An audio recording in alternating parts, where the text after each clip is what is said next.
जळगावच्या पाळधीमध्ये 2 गटात राडा, दुकानं आणि कारची जाळपोळ, मंत्री गुलाबराव पाटलांच्या कारचा धक्का लागल्याचा वाद। कल्याण डोंबिवलीचा पाणी पुरवठा उद्या 18 तास बंद, उल्हास नदी काठचे जलशुद्धीकरण केंद्रामध्ये दुरुस्तीच्या कामासाठी निर्णय। राज्यातील सहकारी संस्थांच्या निवडणुकांचे बिगुल नववर्षाच्या सुरुवातीला वाजणार, निवडणूक प्रक्रिया आजपासून सुरू।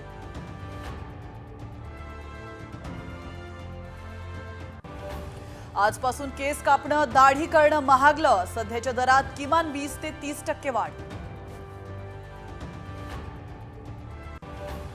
वाढत्या महागाईत दिलासा, तर व्यावसायिक गॅस सिलेंडर 14 रुपयांनी स्वस्त, घरगुती सिलेंडरच्या दरात बदल नाही।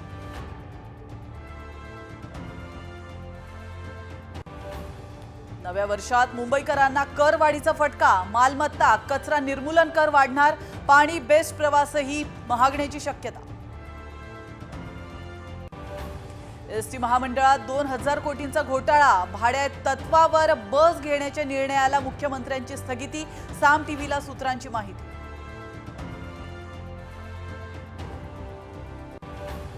सोलापुरात देवदर्शनासाठी निघालेल्या भाविकांवर काळाचा घाला, स्कॉर्पिओ ट्रकची समोरासमोर धडक, 4 जणांचा मृत्यू।